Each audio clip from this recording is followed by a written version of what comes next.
Hello, friends. You are watching The Main Viewer. Today, we'll be talking with Star Trek Prodigy co-executive producer and head writer, Aaron Waltke. We'll also get a full report on this past weekend's Destination Star Trek event in London. Lots of good stuff there. Marina Kravchuk will be joining us for that. And we've got a huge special announcement from the Seventh Rule. So let's go ahead and get into it. Let's introduce everybody. First, our very special guest. He is the head writer and co-executive producer of Star Trek Prodigy, as mentioned before, Aaron Waltke. Yes, happy to be here. I'm currently the head writer and co-EP on Star Trek Prodigy for season 2, and I was a writer-producer on season 1. And you know, it's been a pleasure, top to bottom, to work in a world of Star Trek that I love so much. So thank you so much for having me. I love talking about it, probably too much. So happy to join fellow Trekkers and Trekkies to discuss my my obsession. This is so inclusive. He said Trekkers and Trekkies just to make sure nobody's feelings got hurt. Now, also our co-hosts today, it took him and Nog so much hijinks to finally get that damn Willie Mays card, but they got it. Sirach Lofton. What's up, everybody? I'm glad to be here. Talk a little Prodigy action with Aaron. Mm-hmm. What's up, guys? Mohammed, Katie. Good to see you. Hello. We've also got two-time Emmy Award nominee, meteorologist Katie Nicolau. That sure does have a nice ring to it, doesn't it? Wow, I didn't know you were also nominated for Emmys. Congratulations. Oh, it's not quite your Emmys. It's more the Up Midwest Regional Emmys. But still, we have a banger of a party in Minneapolis. That's all we can hope for. Also, the Dean of Natural Sciences at Duke University, as well as occasional science consultant for Star Trek, Dr. Mohammed Noor. Hello. Thanks for having me. No Emmys for me. Sorry, but honored to be here. I got to put you into a story and then we can submit it and maybe then. Ooh, that's tempting. I dated a girl. Husk. Okay, sorry. That works. That's as close as I got. My name's Ryan T. Husk, and when I say I don't have Emmys, nobody chimes in yet. Oh, I know. I think everybody should get Emmys. Yeah, they're so pretty and just perfect. Okay, so very quickly before we get into it, in the news, our other host channel besides the Seventh Rule, Falling Tower, is reaching 1 million subscribers. The 1 million subscriber milestone. It only took 15 years too. So, and sadly, my Falling Tower co-host and Virtual TrekCon member, Michael Kenyon Rosenberg, is still recovering from his kidney transplant, but everything is going beautifully with him there, and we'll update you on all that a little bit later. Whoa, you set me up right there. I was like, you said sadly. I was like, oh guys, this is bad news. No. It's literally zero bad news. I'm talking to him every day, and every day it's good news. Good. Okay, good. Knock on wood. He's recovering. Okay. Every single day is good news, and so we're very happy about that. Good. We're praying for him. So, Aaron, first things first, I'm going to ask the question that everybody wants to know, and that is, what is your favorite Star Trek series besides Prodigy? It's interesting because Trek has been with me for as long as I can remember. Like literally one of my earliest memories is sitting on the couch with my dad. And I remember there was sweeping fanfare playing. And the saucer was separating from the secondary hull, and I realized years later I was watching the live premiere of Next Generation way back in 1987. So it's funny because like working on Star Trek, it really, I've said this elsewhere, it's really been more than any other project I've written on, more like breathing than actually writing, because it's been so infused in my storytelling DNA. So I think that's all that is to say. It's really difficult for me to pick a favorite, because I think they all have something really special to contribute. But in terms of ones that are just purely nostalgic for me, it was Next Generation was my gateway, and then Deep Space Nine in particular was it's like the hub that made me first realize how storytelling and world building could really exist on television, because it was the sort of the center spoke to which all the other, like Terek Nor itself, all the other ships and Yes, shows could good dock knowledge. to. You had even the first episode of Deep Space Nine. Obviously, you had a crossover with Next Generation, and then the first episode of Voyager, they launched from Deep Space Nine, and all those little bits that slowly kind of connected together and started to tell like a grander tapestry of a story. Even Q showing up maybe once and getting his lights knocked out. And it's funny because I watched it in syndication.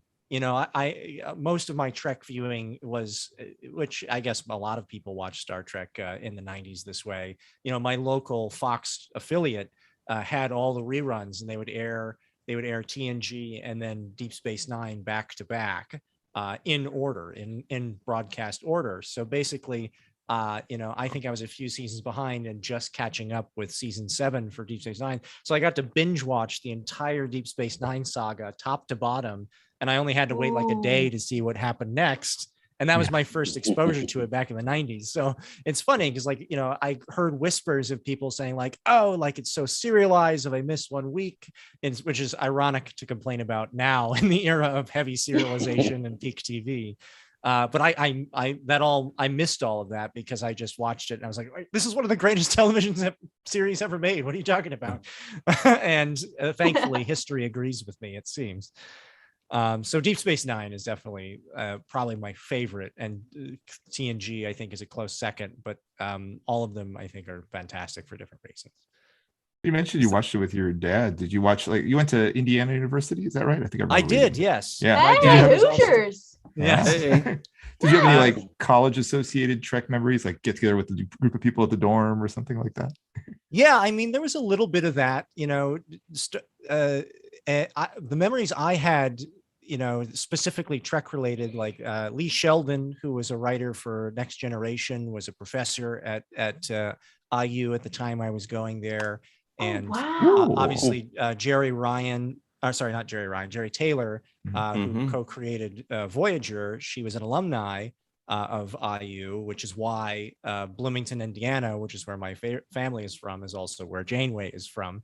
But she dedicated all of her Voyager production scripts to Indiana University. So I actually got to sit and read Jerry Taylor's scripts for Voyager with her notes on them, and it was part of my journey of learning how to be a screenwriter.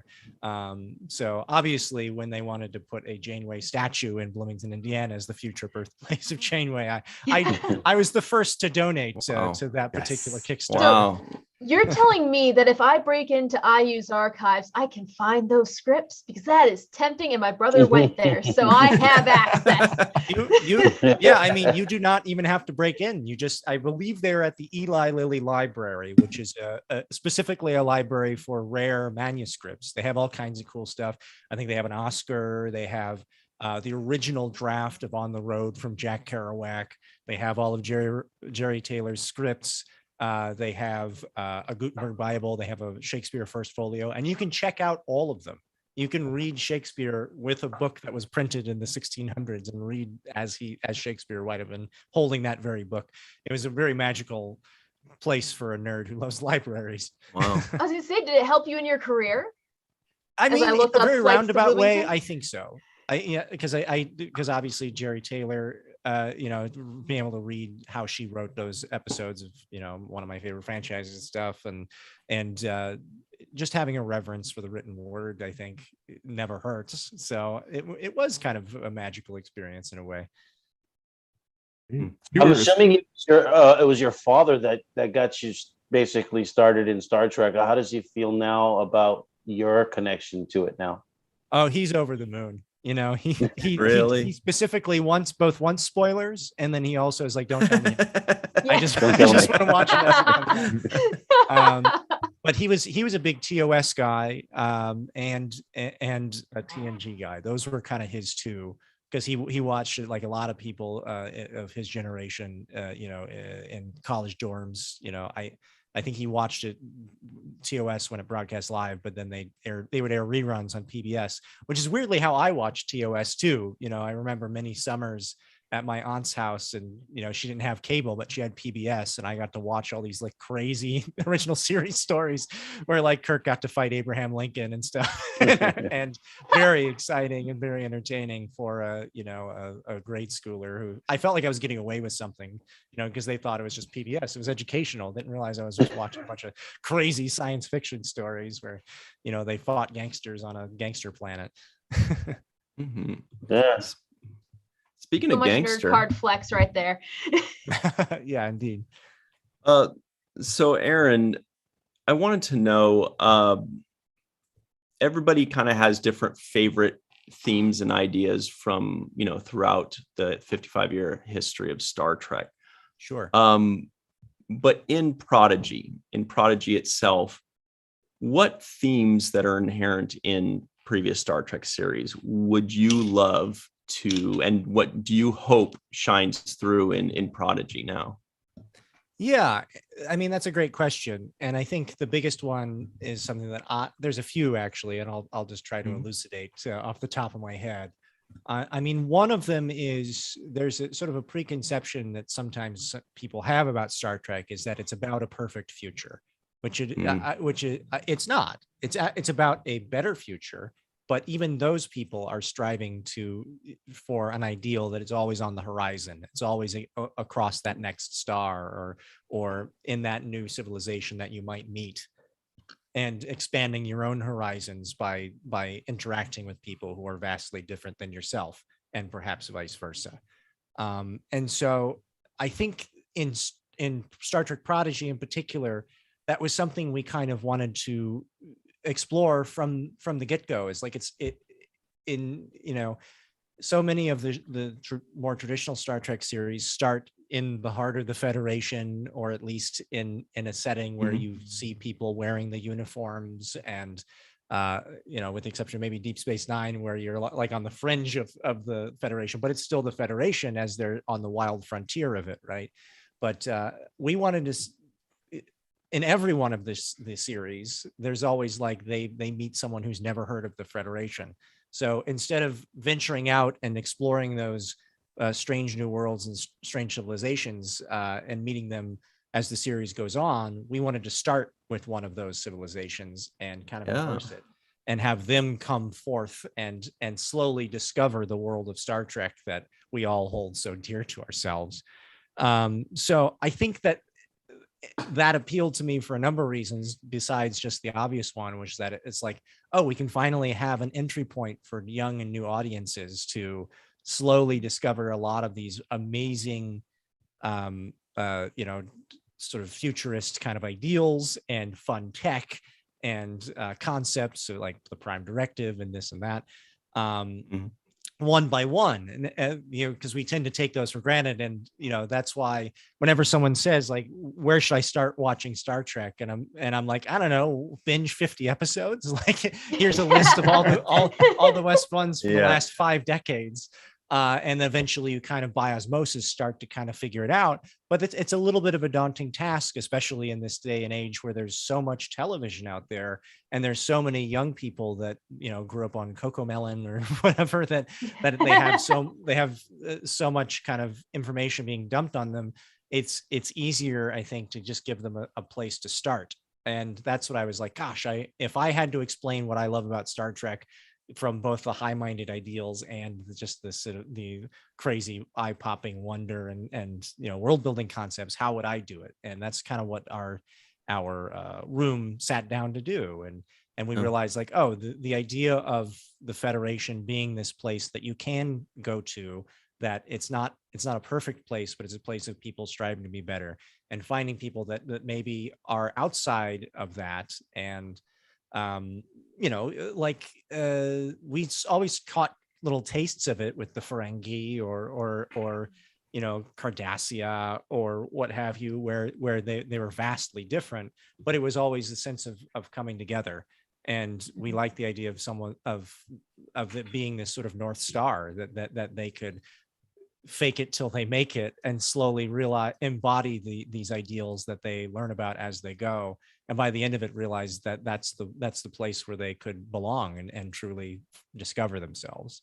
And I think that sense of self-discovery is another theme that is, I think, present in all of Star Trek, whether it's Data discovering his motion ship or Odo figuring out what it means to be human.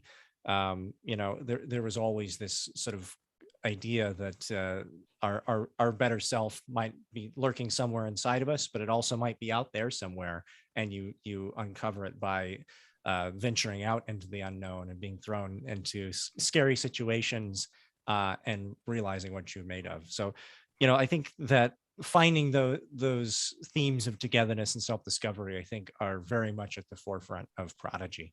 Wow. Hey, real quick, I know everybody's got a bunch of questions to jump on because this is great stuff, but I just have to reiterate, Aaron, what you said just blew me away, that every Star Trek series has the Data or the Neelix or the Quark. They call them like the philosopher, I think, and they're like the outsider that's learning about it. But this is a show of just of nothing but Neelixes and Datas and Quarks, and Guinans and all that kind of stuff. And it's also the only series that didn't start in the Federation. It starts out there somewhere. Anyway, I just thought that was really, I hadn't thought of that, but that must be just like such a playground for a writer to play in. It's both exhilarating and terrifying. But thankfully, what's nice is, despite what people may remember, in retrospect, every series was like that. Every series took some bold swing to reinvent the wheel. Next Generation, they were like, where's the Vulcans? Why is nobody fighting? Or, and then Deep Space Nine, they were like, they don't go out, they just stay in one place. and what's this Section 31 business? And then Voyager, they were just sort of like, wait, so they're completely cut off from the Federation? Why don't they just do this, that, and whatever to get home? And so, but what's great is when you kind of do push outside the comfort zone, then suddenly the boundaries of what Star Trek is just grow and encompass that. And the world is already so multifaceted and multiplanar. It's not that hard to then start to extrapolate and make those connections. And suddenly you realize, oh, the Star Trek was always that big. It always encompassed all of these ideas. We just haven't explored this particular corner of it yet, and that's why this show exists. And that's why it was fun. Well, and you brought up a really good point that I hadn't thought of, was you have the Prime Directive, you have all these things that you do take for granted being in the Star Trek community and being the youngin' of the group and everything. I started out easy. TNG on Gambit. Oh, I was born in 96. Anyone who can top that, you're welcome to. But you're up. Go ahead. I started out not knowing anything. I kind of had to learn it as I went. So this is going to be a great tool for people to be able to easily ease into Star Trek and not necessarily be turned away by all these strange terms that they don't understand. That is so nice to see. I'm glad adults are watching it along with kids, because that is going to help a lot of people. Actually, I was going to make a similar comment to Katie's too. And what's nice is, as you mentioned, the entry point aspect too, that, you have things that are familiar for people who have watched, like there's, passing reference to Kazon or Tellarites or Janeway, but you don't need to know any of those. Like if you don't know who any of those people are, it's fine. You can watch it and you're still getting just as much out of the show. So I agree with Katie 100%. It's a stellar way to start. And what's exciting about it too, though, is as it's you're building a framework, and you just slowly get to build the cathedral, right? So you start with the basics and try to find ways to put fun little spins on that and make it exciting for new and old audiences. But then once you've kind of explained what a teleporter is, or transporter, and how a phaser works and whatnot, then you don't have to explain it again. And then as the show goes on, it slowly starts to expand and become a little bit more familiar. And then, within 10, 20 episodes, it's like, wow, we just built Star Trek from the ground up, but with characters that hopefully we've started to get to know, and we care about their journeys, and we see how they start to grow and are affected by this world, and you're rooting for them as they go on their journey and are drawn into the greater world and meeting maybe familiar faces that were in those other Star Trek series, but you've gotten to know the new characters first. So that's the hope anyway. I'd like to know a little bit about kind of you playing the balance between holding on to some of the traditional Star Trek, systems and storylines, and also trying to break ground and make your own path and make a whole new adventure for people.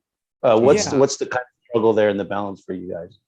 I mean, there's a few challenges for sure. One is, this is aimed at younger audiences as well. So I think you can't just dive right into them being in, a conference room discussing philosophical treatises. So that's, you have to you can get those conversations, but you have to earn them. Just like if you're teaching anything, as I'm sure Mohammed could say, like, you just find ways to make it interesting and intriguing. And I think kids are a lot smarter than some programs may give them credit for. And we've very much leaning on that, at least in terms of the emotional complexity in the first few episodes and understanding the subtext of their backstories. But then in terms of like the greater Trek universe, we applied the same rule. Like, let's make this so that it works at least on its own merit, but also you can start to understand some of the ground rules. As far as like the storylines and stuff, yeah, I mean, it is always a balancing act of just repeating, doing like a remix of existing themes and types of stories we've already done. A lot of people pointed out that our latest episode that dropped last week, Dreamcatcher, was very much in the vein of Shore Leave and a few like Bliss and a few other ones. But what's fun is we are introducing brand new audiences to some of those tropes while also kind of giving a little bit of a spin on it. We did that a lot on a previous show that I worked on with the Hagemans called Tales of Arcadia, Troll Hunters and Three Below and Wizards, and that I was I was a writer on and then a showrunner on later. And we used to call it trope-a-dope, where you would take an existing trope and then find a way to kind of turn it on its head while also celebrating what people love about it, but maybe end it in a surprising way. And in terms of like the new characters and the stuff people expect to see, that's especially challenging, I think, in a half-hour format, because the vast majority of Star Trek, with the exception of Lower Decks and the animated series, has been an hour-long format. So you do have the opportunity to just kind of have that boardroom scene where everybody lays out what the sort of scientific principle is, and then you kind of explore that, and then there's a twist. So whereas I think on our show, you kind of have to do it all at the same time, which, it's not impossible, but it's a lot of plates that you spin.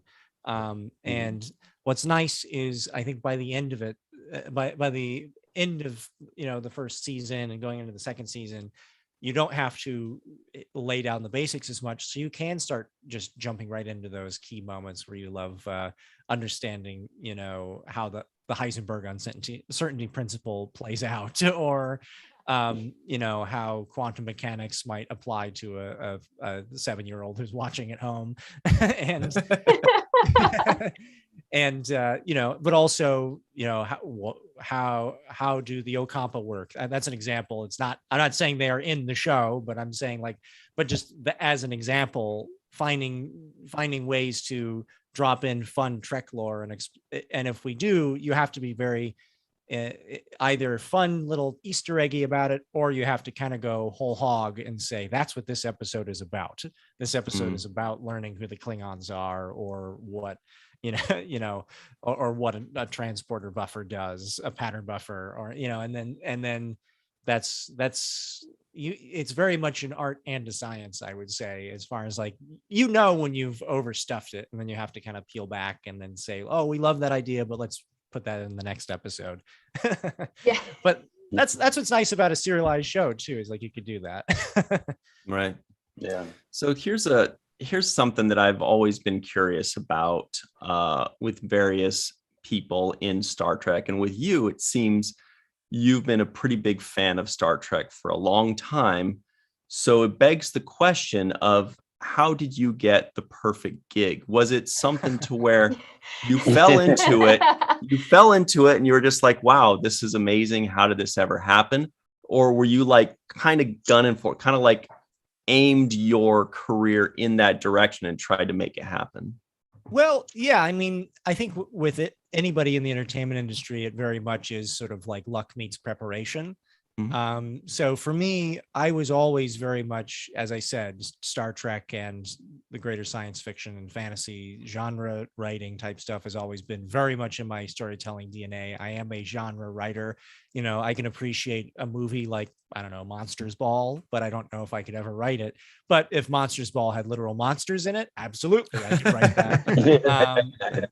You know, but like, so in that regard, my trajectory was always kind of in like, because when I was sort of coming up as a writer, I had no idea if Star Trek would ever come back to television. You know, for all I knew, that was sort of like, oh, it's just going to be movies for a while, you know, so which I thought I was totally okay with, as so much of the Star Trek fandom was, you know, post TOS. There was a stretch where all we had was the movies, basically doing a high budget serialized TV show, but every 3 years there'd be a new episode or whatever.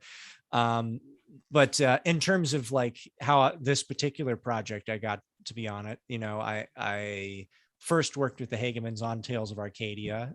Before that, I was a feature writer. I'd written a couple of animated shows, animated movies, and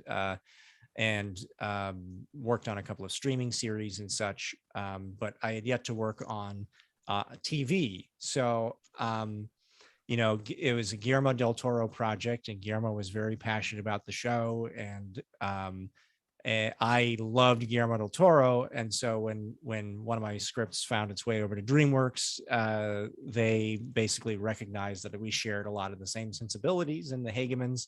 And Rodrigo Blas and Mark Guggenheim, who created the Arrowverse, was also involved. He's a comic book writer as well.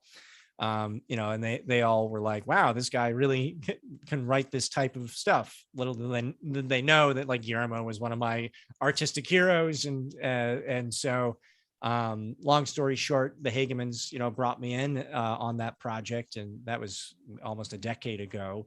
And so we always were kind of in each other's orbit with that. And, you know, we were always trying to find the next project to work on together.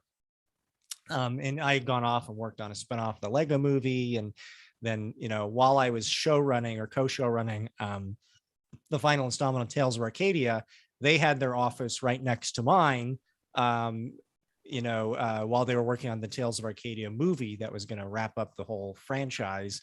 And they said, hey, you know, we just had this great meeting with Secret Hideout. You know, they apparently want to, they want to make a show that's for Star Trek, but in the vein of with the Troll Hunters guys. And that's what got Nick really, really excited about it as well.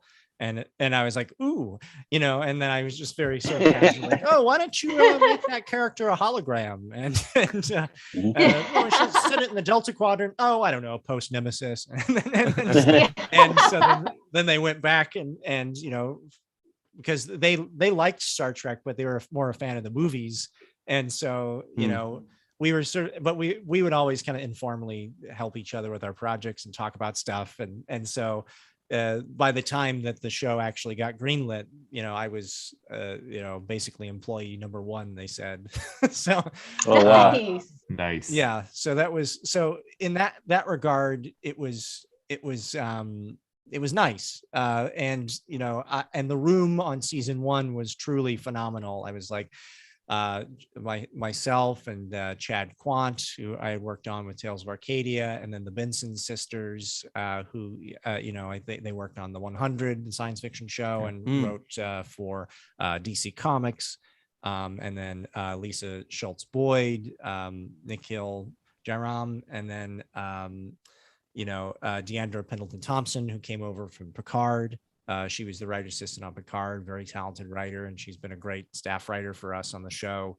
And you know, everybody just really was playing at the top of their intelligence and continue to do it on season two. And I think for this particular project, it was valuable, I think, to have different perspectives, besides the infinite diversity and infinite combinations. I think there were some people like myself that were like Trek super fans and could basically do a whole treatise on the River of Wealth and how Ferengi religion is an offshoot of ancient Egyptian mythology. But then there was also, and Shauna and Julie also were hardcore Star Trek fans. But then there's other people in the room that just had like their favorite Trek show, like Lisa was a big Voyager fan specifically. And then there was other people that had seen the movies and stuff, but they were just very talented and empathic writers. So we were able to find that balance of like, how do we most explain it to hardcore Trek fan, but also new audiences, which was one of the central mandates of our show. So that's sort of a long-winded answer to say, it was a lot of preparation and I think if it wasn't this, it would have been the Orville or something else. I just wanted to be a Trek. Aaron, a quick question. When I'm watching this Prodigy, I really like the animation in it. And I think to myself, like, wow, this is like movie quality animation. It feels like a feature film when I'm watching these episodes. And my question to you is, that seems a little bit different in some ways than what I'm used to from Nickelodeon per se, because I'm used to like a certain kind of more cartoony type of cheesier, let's say, younger looking thing with like SpongeBob or Ren and Stimpy kind of stuff. But this is more polished, and it seems to be that it's more like the DreamWorks productions that you've done with Guillermo del Toro that you were talking about. Is that something that you guys brought stylistically and convinced them of, or what was how did that work? I think that was something that we were pushing for from the beginning, is that, we had such good success with Tales of Arcadia, and we knew that show, I don't think I'm speaking out of turn or being braggadocious, in that we kind of created a gold standard in the industry because we just happened to push it, and we had the creative freedom and the latitude to just and the technology had barely caught up to where we were able to produce, basically, feature technology that was available 10 years ago to make like a Pixar movie had slowly trickled down to where, it was now able to be rendered in television form. And so on Tales of Arcadia, we took full advantage of that using tech that had never been used in TV before, and pushing the boundaries, and also narratively and storytelling wise, mainly because Guillermo said, let them do whatever they want, which was very great on his part, because very rarely do you get that kind of opportunity.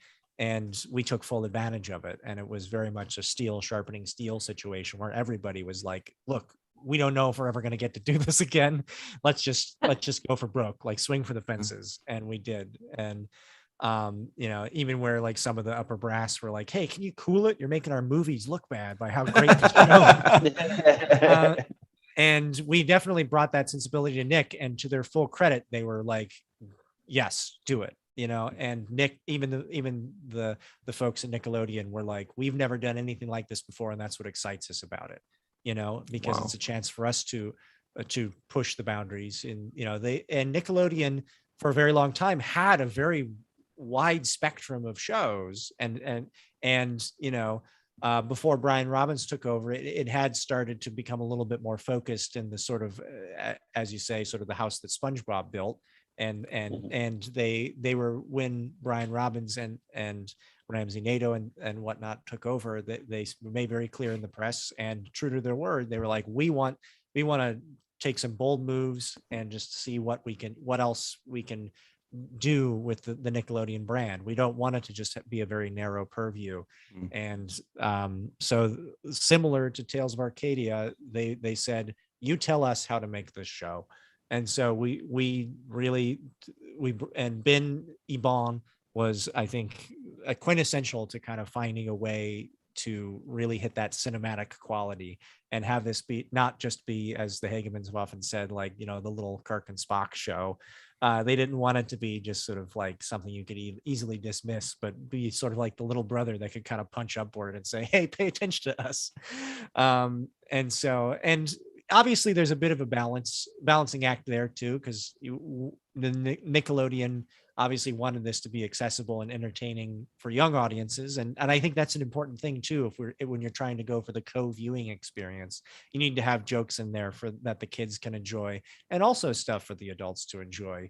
So finding that sort of Amblin-esque kind of like, you know, late 80s, early 90s aesthetic where you Amblin, where you could watch a movie for everybody, you know, Jurassic Park and Indiana Jones are some of my favorite films. And they very much were like, I get stuff out of that now as a fully grown man, and I got tons out of it when I was 7. And just the adventure of it, that spirit of adventure and playfulness, but also drama and real emotions and growth, like being able to use all the different pieces of the pie, I think was really essential. And it's a hard tone to hit. And I'm glad they've been giving us the reins to explore and in the truest sense and also in the metaphorical sense for the show.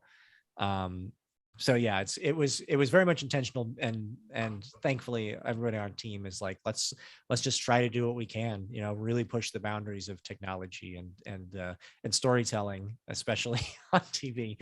And I can't wait for people to see where we go with it. We're looking forward to it, Aaron. That's all really good stuff. And Sirach and I and Bonnie will be reviewing episode 5 in a couple of days, and then of course we've got to wait a couple months, and then we'll wait several more months, and then another year for season 2. But we're very much looking forward to it, and we do want to thank you very much for taking time out of your extremely busy day to not only join us but also to tweet about it. So thanks for the tweet and letting people know where to find us. But Aaron, seriously, this was awesome. We really appreciate it. We hope to see you again sometime. Absolutely. And I know I'm a bit of a chatterbox, but I hope this is lovely for your fans. That was fantastic. This has been incredible. Actually, we did get one of our team. Well, I can't say it, but it was a very positive. We got very positive feedback from one of our team members. So this was very enjoyable. And we had a bunch of comments in the live chat. So everybody at home, we didn't get a chance to get to your questions. There are a few things that popped up, but feel free to tweet Aaron. He's got the coolest Twitter handle, Good Aaron. There it is. Yes. Good Nice. Aaron. How perfect. GOODAARON. And if I can, I'll be happy to try to answer. So thank you so much for having me. And I hope everyone will enjoy the show. You know, the characters are just at the start of their journey. We're only 3 episodes in, basically. So, and we have, as it has been announced recently, 40 episodes to go. So, like the old days, long seasons. This is great. Nice. Absolutely. Thumbs up to that. Very lovely meeting you all. And I'd love to be back sometime. Great to see you. Thanks very much, Aaron. Really appreciate it. We'll see you soon. Absolute pleasure. All right. That was awesome. Oh my gosh. Oh man. Like a kid in a candy factory. Sirach, I know you have to go in a few minutes too. But before you do, we're going to bring our good friend Melissa Longo in, that everybody knows. I hope she wasn't watching live, because there's like a 20-second delay live. So she's like waiting to watch the queue on Melissa, we're waiting for you. There she is. Hey, Melissa. There she is. Oh my gosh, this has been so much fun to watch. What a wealth of knowledge he was. Isn't that awesome? That was epic. Amazing. Okay. Yeah. So, Sirach, before you go, it's time to make an announcement whoa. We got something from J.R. Poole yesterday, our good friend J.R. Poole that we know and love. He's super talented. Check this out. I opened an envelope that said, Ryan, first of all, there's our awesome logo, 7th Rule logo. See, it's a 7 and the thing. I love our little 7th Rule logo. Awesome.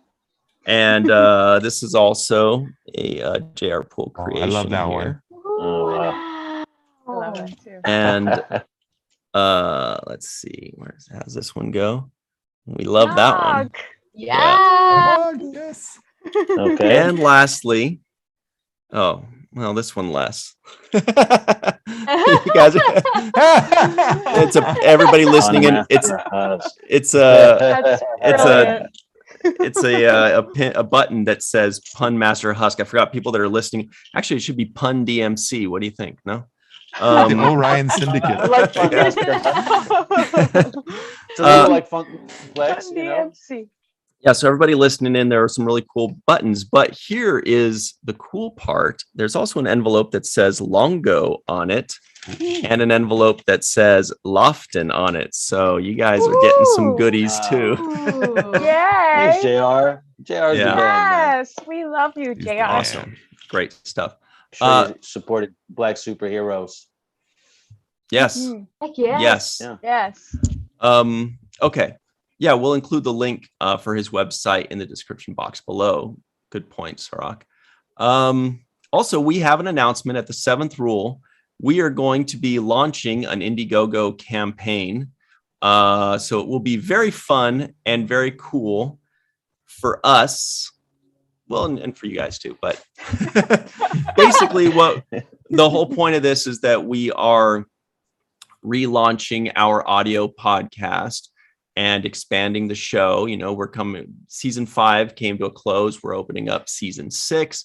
So we are relaunching, and our friend Scott Jensen is doing a great job re-editing all of the awesome audio from the last couple years. And we're going to be putting all that together, and it's going to be coming out super quick and very efficiently. Shout out So Gold everybody, to Scott. Gold Duke Yes. Scott. Goldie Scott. Scott. I'll do Awesome. Scott, right? Yeah. That's the best nickname, Goldie Scott. Yes. So everybody check that out. We're going to be launching it actually tomorrow. So Ooh. check it out. There's a kitty in front of Melissa. We've got all kinds of things. If you are a current patron, there will be some things there for you. You can also just kind of transfer over or just help us spread the word. The main thing is we want to expand our fan base and expand the show, reach more people, reach new people, and relaunch the audio. That's awesome. Mhm. We have a Yeah, stretch we- goal for oh, sorry. Yeah. We made it this far thanks to the support of everybody. Like Muhammad, who just dropped out of the picture right now. Got beamed up. And we even heard a whoop. Yeah. The weird materialization and beam. and meteorologist Katie and everybody Mhm. who's part of this family. You know, Melissa knows it's just been an awesome experience, and everybody who's come to support us this far to help us get to this stage where we're able to have this kind of a show and these guests and this kind of family. It's been awesome, and like Ryan said, expanding on it and continuing to move forward and farther. That's the goal. So I definitely appreciate everybody who's been a part of it this far. All of our associate producers, everybody who signed up, all the listeners. Couldn't do it without you. And that's really, you know, that's the only way we can really fully acknowledge how much you guys contribute. It's we just couldn't be here without you. This is a reciprocal thing. So thank you very much. And we'd like to keep it going, man. Ryan, you've been awesome, man. It's been a pleasure working with you too. I think you've been a super host, and you know, the only thing missing is the late great Aaron Eisenberg. But his spirit's still here, still lives with us. Mhm. Yeah, I'm glad you Yeah. mentioned that. I was actually going to Yeah. say the same thing about you, but you stole my thunder. I was going to say, you know, it's honestly been like, you know, the pleasure of a lifetime to not just review, you know, my favorite show and everybody's favorite franchise, but doing it with you, Sarak, because you're like the most interesting and thoughtful person. And thank goodness when we're not recording, I have somebody to talk basketball with. And it just makes life so easy when it's somebody you get along with and somebody you respect and enjoy. And to echo your sentiments. And before that, it was also the pleasure of a lifetime doing it with you and Mr. Aaron Eisenberg, who is our guiding light, who is our great bird in the sky. So shout out to him. Shout out to all of you guys for just creating this like amazing community too. Yes. I mean, how many online communities are around for years that like almost never have trolls in them? I mean, it's kind of amazing, right? I mean, It's like, so pure and beautiful. so cool. And Aaron It's was so here who did positive. Troll Hunters. So that's There you maybe go. that's why he chases them off. Oh, but you guys are all Yes. fantastic. You bring out the best in everybody, and all you guys, including Melissa on this too. Mhm. Oh kudos. yeah. We do have a great community. Very, very grateful for the community that we have. They make us buttons, and Mhm. our live chat is popping. These guys are oh, JR Yes. Pool's in the live chat. What's up, JR? Say, all Just right. keeps updating and updating. All right. Yeah, it's really, and I know I've mentioned this before. It's wonderful to witness the dream that Aaron envisioned for the seventh rule. And the only thing that I wish more is that he would have been able to see it himself, because the community is what he was the most excited about. And well, that and it's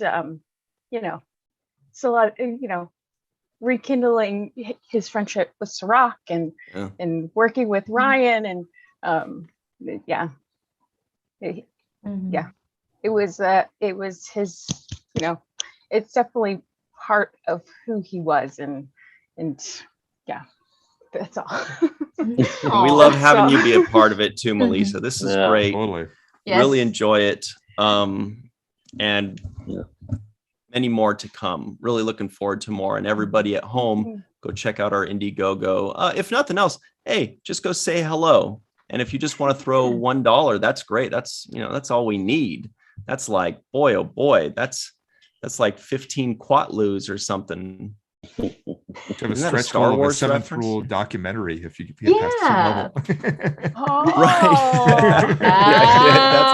That's an idea. Yeah. Oh. Well, what would a seventh rule documentary be called?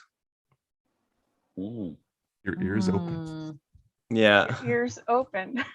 Yeah. Oh, there you go. Okay. Speaking of which, Sirach, we know you've got to run. Thanks for sticking around. Really cool seeing you. We'll see you in a couple days. Off to daddy duty. Aw. I'll see you. Yay. Oh, we're Good to also see going to you. watch a Discovery premiere tomorrow. So I'll see you tomorrow. Oh yeah, see you tomorrow. Bye Woo. guys. Bye Thanks, everybody. Sirach. Sirach, bye-bye. I All right. Boy, oh boy, this is so much fun. I can barely contain. You know what I feel like? I feel like a cat when you crack open a can of tuna. They're just like, they're Oh just my like gosh, losing their mind with joy. They're just like, I don't know what to do with myself right now. Yep, I'm learning that with Doppler because she still has like sharp baby claws, and whenever I open a can, she will climb up my leg. It's Hello. Now we're being joined by Marina Kravchuk. How are you, Marina? I'm great. Thank you for having me again. Awesome. So everybody at home that's listening in and watching, Marina just got back from a stellar weekend at Destination Star Trek in London. There were a lot of really cool things from across the pond. We were watching. We were keeping an eye on things, but we know that it's up to the people that really had boots on the ground to tell us what we missed, and we'd love to hear every single juicy detail if you've got it for us. This is my last convention for the year. Thankfully, after this, I am done until next year's cruise, actually. But LA Comic-Con. Skipping most of the everything until end of February. It's exciting to kind of finish off on another Trek note, so to speak. Even though I have to admit that given today's news, it's a somewhat bittersweet thing to be talking about everything that we had at this destination. So all in all, I have to say, I always find a way to have fun at the convention. So whatever, little things that occur, no convention is perfect. Whatever that you have to mitigate, you do as best as you can. overall, I have enjoyed myself very much, and that was primarily to basically, I want to say two things. First was the fans. Lots of my Yes. friends from across the Atlantic that I haven't seen. I know them through Vegas primarily, so I haven't seen them in at least 2 years. Some 2, 3, 4 years even. And then of course the guests. Kudos to the, what little we got of the Voyager cast. Kudos to the Discovery cast. Everybody was just outstanding. That was probably the biggest, wonderful panels, both in the main theater, those actually paid talks, and then of course there were a whole bunch of free talks in secondary theaters.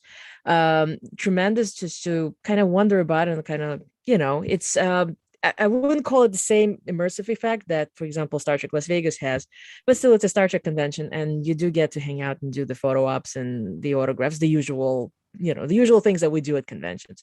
It was exciting that they did add the Prodigy premiere, sort of, on the heels of New York Comic Con.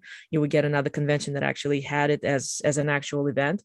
As a matter of fact, the so many people wanted to see it, they ran out of space for the first showing, so they arranged with CBS/Paramount to have a second one. So you had twice the crowd to actually see it. All right, hang on, Marina, real quick. Yeah, I wanted to ask you this because sometimes they give you an extra little secret bonus. Did they show you a second episode? Well, here's the thing. Technically, it would be the third episode because the premiere is actually 2 episodes strung together. It's 45 minutes long, roughly. So technically, it's first and second episode. And that's what they did. That's what they showed. So there was some. I think some people would love to know what's going on further and would have liked to see, because the reception was very enthusiastic, I would say. But having said that, it was. And do pardon me, it was muted in the British sort of way. And what I'm trying to say is that people were watching. There was never the same kind of reaction that we had at New York Comic Con, because New York Comic Con, there's a moment when, I'm not going to spoil anything, but there's a moment where you can see the ship breaking through that waterfall, and people just went, wow, because it looked great. And then, of course, when you see Janeway beam in, amazing applause and, everything. Here, it was just quiet. Everybody was so intent watching, and then when the end credits rolled in, that's when you got wonderful, enthusiastic, polite applause. Yes, it was interesting. That was one of the reasons why I'm like, I want to go, not so much because I already saw it 3 times, but simply because I just want to see the reaction of everybody else. Plus, it's always fun to watch Star Trek when you have other fans around you, and you kind of there's a whole different vibe and atmosphere looking at that. As far as anything that would be sort of like really stand out, I have to say, like in terms of programming, we got some marvelous panels from Kate Mulgrew. She actually did several of them during the weekend. Same usual, grace and incredible wisdom. So those were highly enjoyable. Folks like John Billingsley, you kind of come to expect that he's it's nuts, always going right? to turn up to so... 11. And he was amazing. He did a tremendous fun thing with Max Grodachik. They had their own little, sort of like commenting Star Trek, if you will, because they're both very good. I almost wish that Ethan Phillips was there, because that would have been an unbeatable trio, if you will. Oh my gosh. Yeah. Then you had some panels which, it's a little bit funny to think about it, because it became a sort of unusual combination, primarily because as a product of pandemic, if you will, we never got, unfortunately, the Voyager cast reunion. So their Voyager cast panel was actually Kate and Garrett, the two main actors who were actually there. Plus, you also got folks who did play like Alice Krieger. She's the Borg Queen.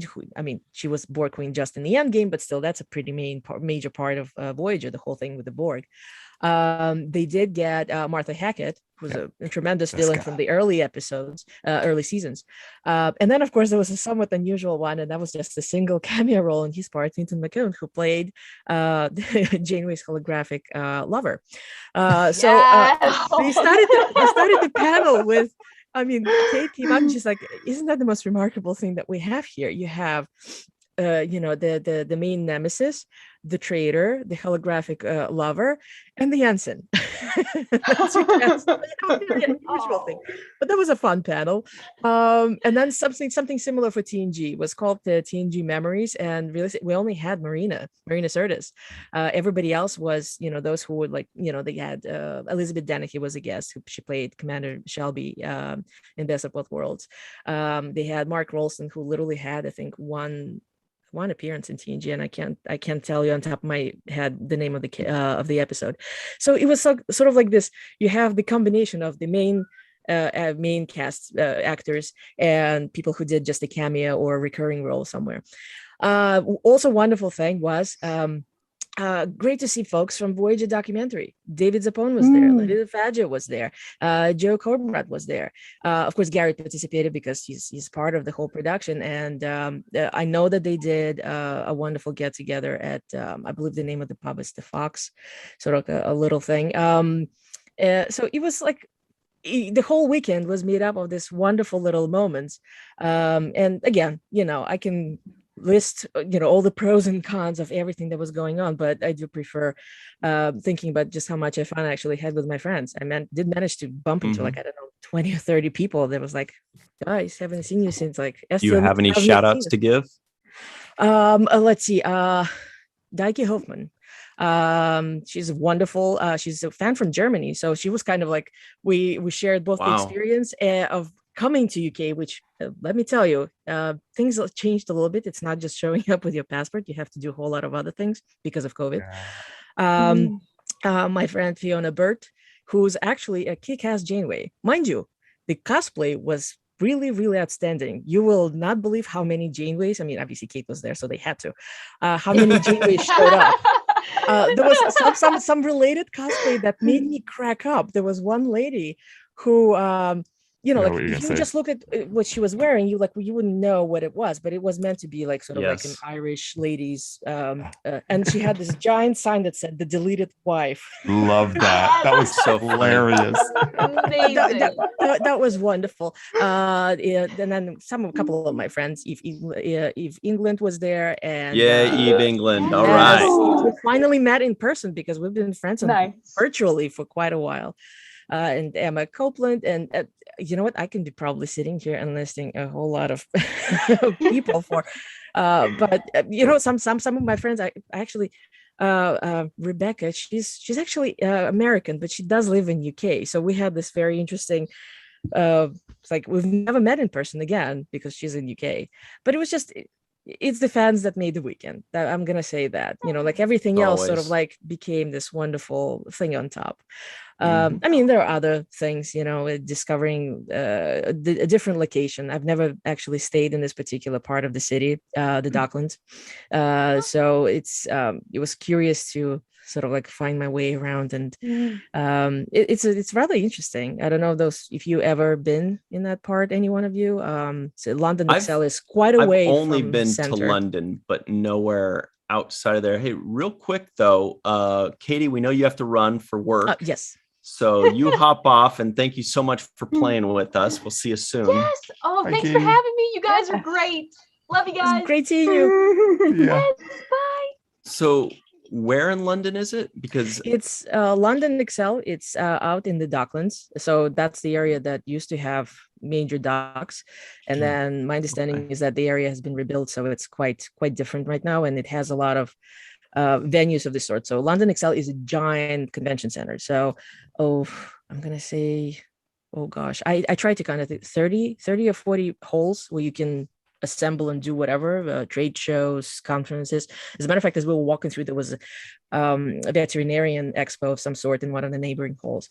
London Excel was technically 4 halls, but they actually using only 2 of them for, one was a giant queuing hall, and the other one actually contained the all the vendors, the areas for the photo ops, the signing area, and in the opposite corners the theaters.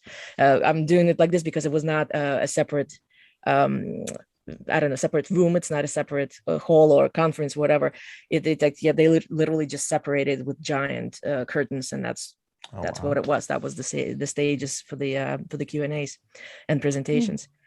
So so it was a little bit different because not only you're arriving to London and then you have central, like zone 1 center of London, then you have to kind of go on out to the east and finally reach this. So it basically, it was a little bit different. I think those people who have gone to DST previously, they kind of hoped that they will have some sort of like central location for parties and after convention hour get-togethers. People always find a way. They did. I think 2 or 3 hotels actually hosted parties in their respective restaurants after the hours. But we kind of stuck around. There were several really nice pubs right next to the convention center that had most of the people stopping by at some point. So yeah. Wow. Did you get a lot of cool swag there? Because I know flying back from London, you don't want to take too much stuff, but he's got something right there. Yes, I didn't buy anything precisely because, well, first of all, I will let you on a little secret. I always travel carry-on. Oh, wow. Which sort of serves as a self-limiting thing where I do not buy something that's too huge. But in this case, way back in October 2019 is when I started planning this particular convention. And of course, the world ended for a while. So the convention, the way it turned out to be this past weekend is not exactly what was originally planned. Again, there was supposed to be the huge Voyager celebration with the cast and everything. So my sister and I decided that we're going to splurge and we'll do one of the tiered package tickets, which in this case was Captain's. And so fun part, and then I'll show you what it's like. So you actually get the captain on your badge. They kind of did the same thing. So the topmost layer is Admiral, and that was I searched for admirals just so I can see who's pictured, and it's Admiral Vance on it.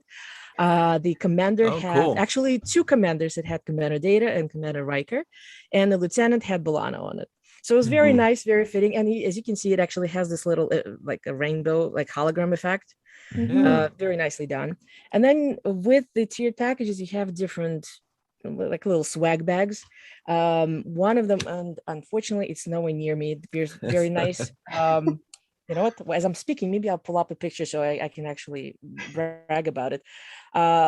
They had basically backpacks, a nice full-size backpack that you can use for whatever, very nicely done. And it was filled with like little gifts. So all in all, you actually get a very decent swag bag as part of your package. And there it is.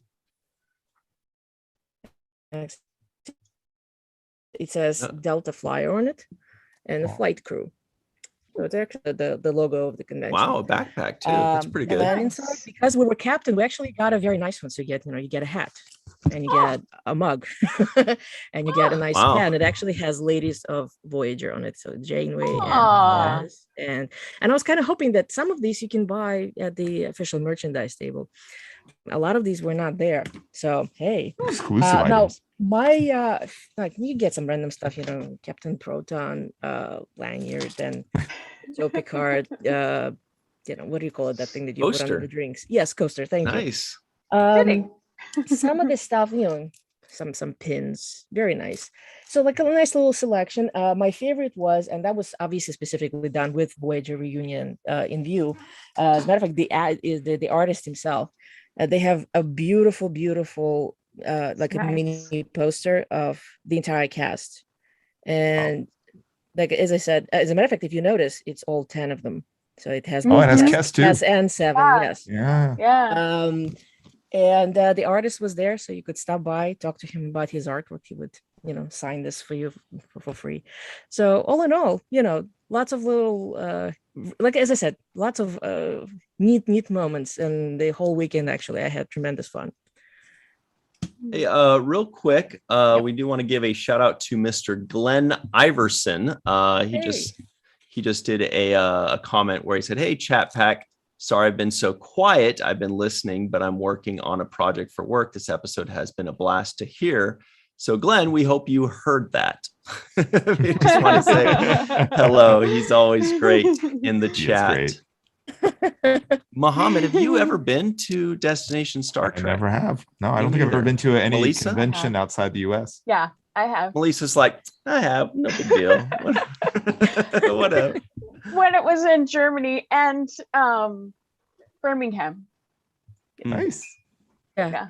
It was a I blast. did enjoy the fact that the Birmingham one felt a little bit more central because there was one main hotel that kind of hosted everyone. So, I can tell you in 2018 when I went to destination last time, I sat in the lobby waiting to be checked in, to get my room. And I'm sitting there and that literally, okay. And Wilson Cruz just passed by and William Shatner just passed by. Nice. And you're just and basically all the seeing, Williams. yeah. And I mean, I actually went up the elevator with a couple of actors this way during the weekend. So it was all a little bit more, but then again, Birmingham is out there. It's probably far more central for them. Yeah. Whereas once you bring it to London, it becomes more convenient for the international arrivals. Everybody gets into Heathrow or I don't know, any of the other airports that are nearby. I think there's another London airport that was very, Gatwick? very close by. We could hear the plane. Oh. Not Gatwick, Not Gatwick? something else near Docklands. So, so it's well, it's interesting. Next year they already announced the dates. They already announced that it's going to be again in London Excel. And I mean, I'm presuming that this type of the location contracts usually come in like 3 to 5 year periods. So it's probably going to be in Excel for a bit. They already announced that William Shatner is going to be the headliner for next year. So those who are thinking about going, that's certainly something to consider. As a sort of general statement that I wanted to put out there, I've been to a lot of conventions, so my view on certain things may be becoming a little bit jaded. But for those who are looking at convention that if you've done a typical Comic-Con anywhere in the United States, if you've done STLV for many, many years, this is a somewhat different type because it's approached differently, it's done differently. You get somewhat different, like those who are used to conventions being held in hotels, for example, when everything is sort of like you just cross the corridor and there you are. That's what the giant conference rooms where you have all the panels and everything. This is done a little bit more like a Comic-Con when you have a large convention center and you have everything happening inside of a concrete and metal box, basically, whereas your hotel is out there elsewhere. Then you have to travel maybe a little bit. So also very quickly, our good friend Gaylenda B says, where'd it go? Holy cat food, Batman. That's a beautiful pick. I think that was the cast of Voyager. Also, where did he go? Glenn, I thought I saw something from Glenn saying that he got a NAM, which is great. And of course, how could we forget Linda Anderegg, our friend, says, is that where Sirach or where Aaron saved Sirach's life in Yes. How could we forget? How could I Birmingham. even ask such a question? Yeah. Of course. Epic. Yeah. That was. Of course. What were we thinking? That and it was came up too earlier. And it was Gaylenda that said Glenn got a NAM. So shout out to him again. Everybody's shouting him out, but he's like, dude, you guys, I said I'm busy working. He's like, why is everybody shouting me out now that I'm too busy to respond? Wow. Okay, cool. So any other final thoughts on Destination Star Trek? For those who want a different experience and you experience something, certainly convention to consider. I do have to admit that I am not planning on going next year, most likely because I do have already, between the cruise and the Chicago convention and Vegas, the schedule's beginning to look a little bit full. It's basically quarterly now. Yeah, I know, right? I mean, I was looking at, I did manage to do 5 events in the second half of this year, which considering that we're still technically in pandemic is a little bit like, how did that happen? That's okay, so time, some of them were very, tightly done. Like we discussed at New York Comic-Con, they were very strict as far as everything. Something was very small. Like I did 2 small New Jersey conventions, was local and not too crazy. But then of course we had Vegas and we had this, which was pretty crowded. Oh, something incidentally that certainly kind of falls into a con rather than a pro. As you may know, UK actually has very different state of things in terms of how they're handling the pandemic. I know you got to And- look to your left when you're crossing the street. well, that's insane. well, What are these guys doing to us? you have to follow the directions. Thankfully, they actually type which way you're supposed to be looking Right. when you're on the Yeah, street. it says especially in that the center look of left. London. I remember that on the I street. know. Missed Or that look right, sign. whichever way that the In street is heading. Birmingham. It's very. It's. I'm very grateful that they do this for the, especially for the tourists. My God. Yeah. But Yeah. something that was not entirely. I don't know what the best way to say planned out. The whole thing with masking was not really working. Nobody was really enforcing it, and most of the lines were very, very closed. Like literally, they would have people snaking like this, just having everybody like sardines in a box. So that part was a little bit scary. But having said that, there were still plenty of folks who were masking up, and obviously, in order to get in, you still had to do basically the same thing as we had in Vegas. You had to either show the proof of vaccination or, a proof of a negative test. So in our case, my sister and I actually had both because, again, travel is very different to UK. You actually have to do testing if you're vaccinated. If you're not vaccinated, then there's a whole lot of bunch of other trouble that you have to go through to be able to come in. So yeah, it was an interesting trip overall. It was like curious to see how you travel right now. That's one thing, and then of course how a rather different convention would work out with the current state of events. Right. Wow. Maybe we'll go someday. We'll go see Shatner in 22. Let's move forward. Shatner's 100th birthday. So save it for that one. That's like in 9 years, isn't it? Yeah, it is. It's a ways out. Right. I had to think about it though. I was like, wait, is that happening? Like, wait, what?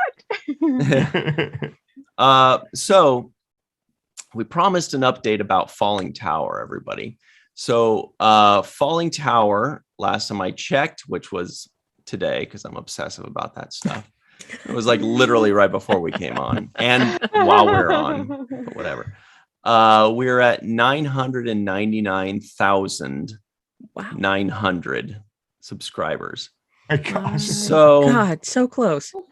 So it should happen probably sometime tomorrow. We will hit 1 million. Knock on wood. You never know with YouTube. They change the algorithms. Suddenly it slows down, and then sometimes it speeds up. Then sometimes it goes negative, and you're like, stop. I don't know. Just whatever. I don't know. We'll change our tags. What do we got to do? Post more videos, less? I don't know. So theoretically, hopefully at some point tomorrow, we will reach 1 million subscribers. Falling Tower came together, boy, oh boy, in 1999. Was named in 2000. The YouTube channel started. We started the YouTube channel in 2006. That was when YouTube was 1. Yeah. And now 15 years later, here we are. So a big shout out to my good friend since the very beginning and co-host, co-creator, co-CEO, Michael Kenyon Rosenberg. We do the Watch the First podcast on there. Melissa's been on there. Mohammed's been on there. I've been on there. Wow. He's doing well every day. He is getting better, it seems. And he's at the doctor right now getting a couple standard things done. But it's all good news. So he can't be in the chat right now. Otherwise, he'd be like saying, hell yeah, I'm the best or whatever. But he kind of is. And so a big shout out to Michael Kenyon Rosenberg. And we're all rooting for you to get better. And you are getting better. So thank goodness for that. Thank you to whoever the donor was who gave him the kidney too. Right. That's definitely a thing. So everybody, if you'd like to make Michael very happy, go find Falling Tower on YouTube. And if you're one of the people that are, practically everybody in the world is subscribed. If you're not, go subscribe or find it on your favorite social media. Just Falling Tower, that quick and easy, and just give us a like and a follow. And we're going to catapult through the biggest barrier ever. Yes. And make Michael very happy. And he'll be back on the show soon.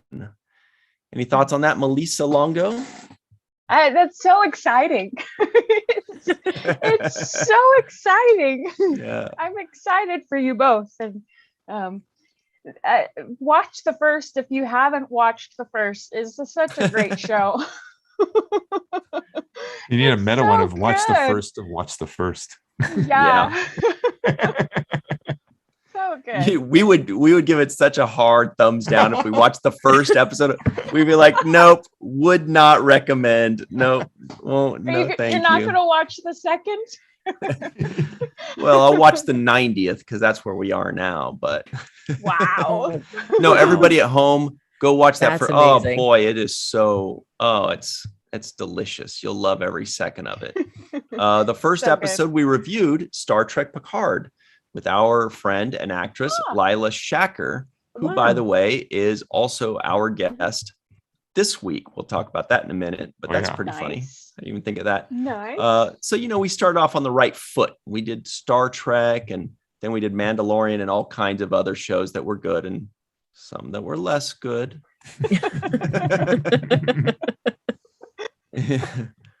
Okay. So, Marina.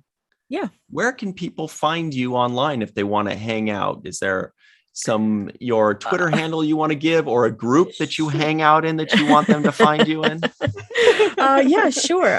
Generally, I'm on Facebook and Instagram. I'm just under my full name, but those are usually limited to friends.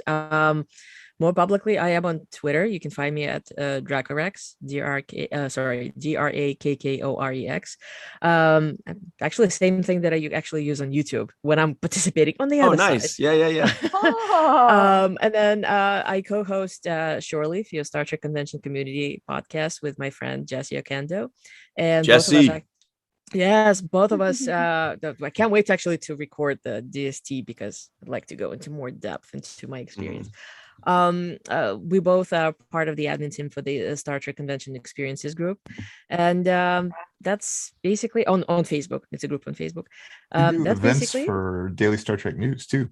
yes, and that's one of those things where somehow it just came about that I was doing this so I don't lose my brain because there were far too many virtual things happening last year, and it turned out to be that a whole lot of other people decided that, hey, that works, keep doing it. And now it sort of became this wonderful thing that Allison publishes. And I mean, I have to say that I have noticed a very marked decline. Obviously, we've moved on to more in-person events.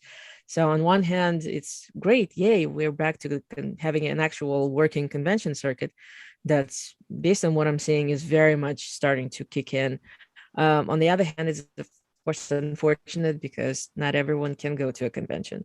And the virtual events like, having this when everybody's online and you can chat to people and discuss things, even though like we're all 2D without legs, and it still is an exciting way of having some sort of social interaction with other Star Trek fans. Yeah. So, but that's how things are. So yeah, Facebook, Instagram, Twitter. That's me. Anne Marie just shouted you out in the live chat. And she spelled it right. All right. You guys. Oh, well, first, Melissa, where can everybody find you online if you'd like to be found? You can find me at Walking Art Made by Melissa. That's my website. On Twitter at Melissa Longo, on Instagram at Melissa Longo, in any of the Seventh Rule stuff, chat groups, places, BTC, Virtual TrekCon, woo! And at 7th Street Billiards. Yay! She's Maybe a pool not shark. there. I don't know. I've never. No idea. You just feel like a pool shark. I don't know. Yeah. What about you, Mohammed? I'm definitely not a pool You're not shark. You can find me on YouTube if you just search for BioTrekkie or BioTrekkie Explains, BioTrekkie, or Facebook, Instagram, Twitter, all as MAF, like in Frank Noor, and like November OOR. N as in Nor, as in Empok Nor. Empok Nor. All right. So it is time, right? It is trivia? time, you guys, for the trivia question of the day from Star Trek Day. Yay. What's crazy is, how cool is this? I realized that just like a regular deck of cards, this Star Trek Day deck of cards has exactly 52 cards. Oh wow! Oh, So wow. I'm like, I bet this will last us a year. Just a No. wild So. guess. Okay, That's amazing. so here's the question. And it's a real tough one, but in case you know the answer, don't say it yet. Let everybody in the live chat get a shot. I don't know how anybody's going to get this toughie. Okay. Which of the Star Trek Lower Decks crew is secretly the captain's child? I had no. This is Oh my it gosh. Is it A, Brad Boimler, B, Devana Tendi, C, Sam Rutherford, or D, Lieutenant Shax? Which of these four are Minute. secretly Wait a minute. There's something. I told you fishy it was a which Something's of amiss these there.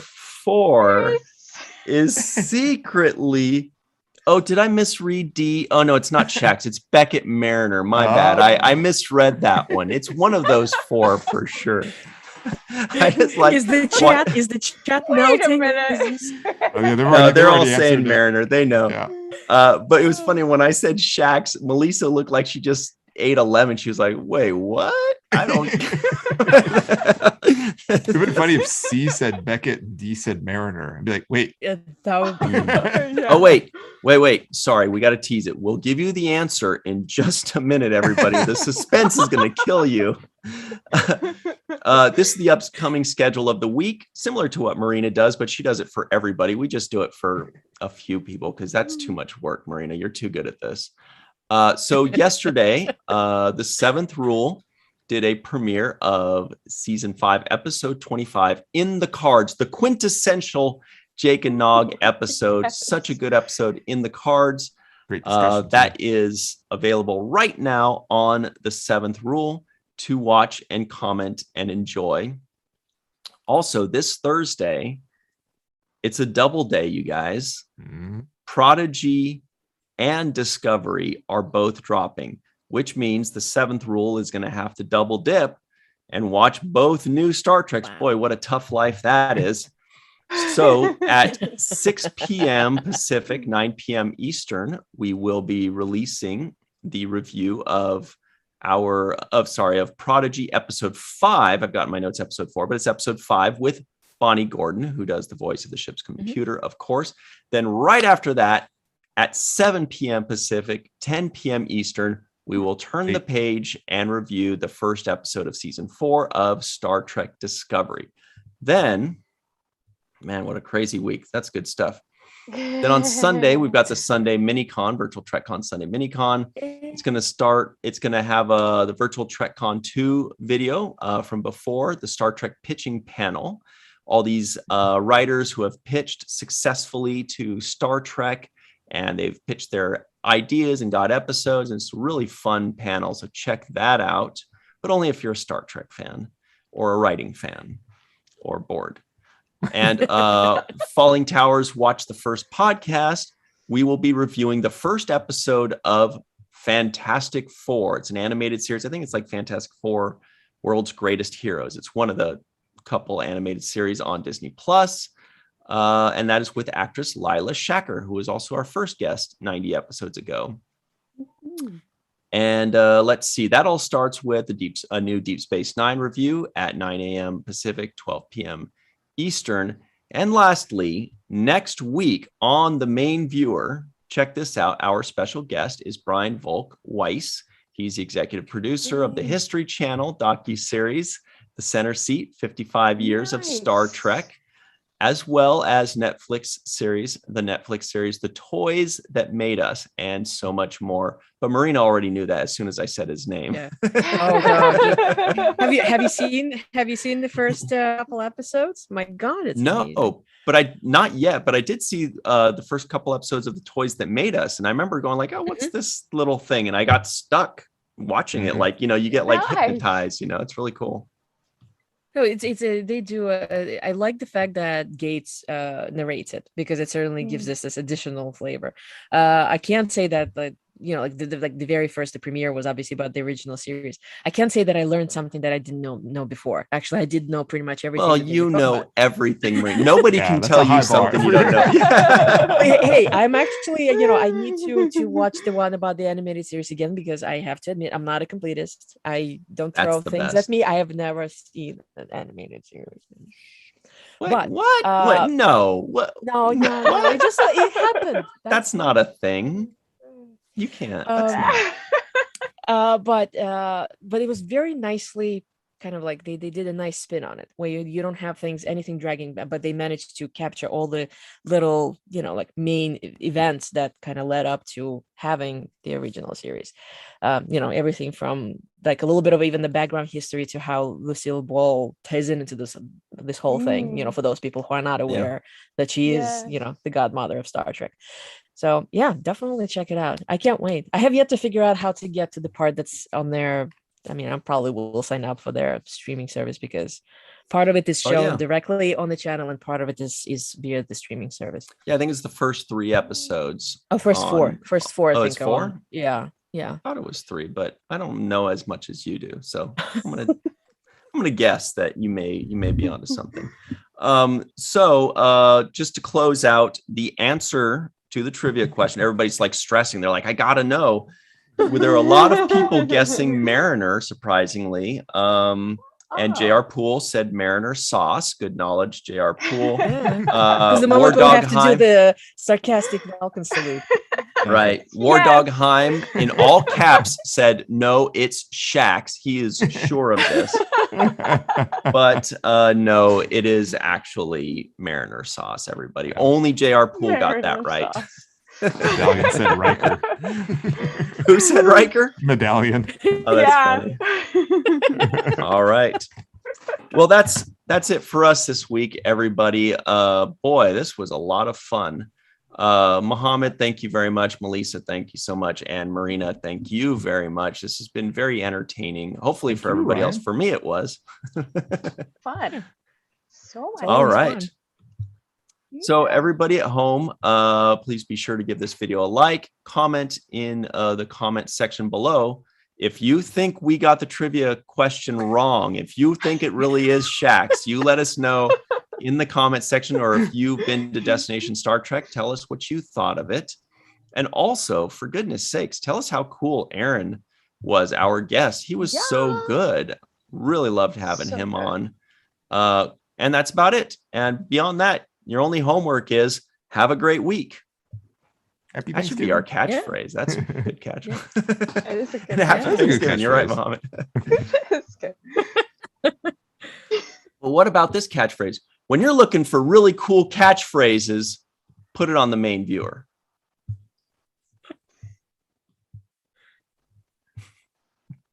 Freeze frame.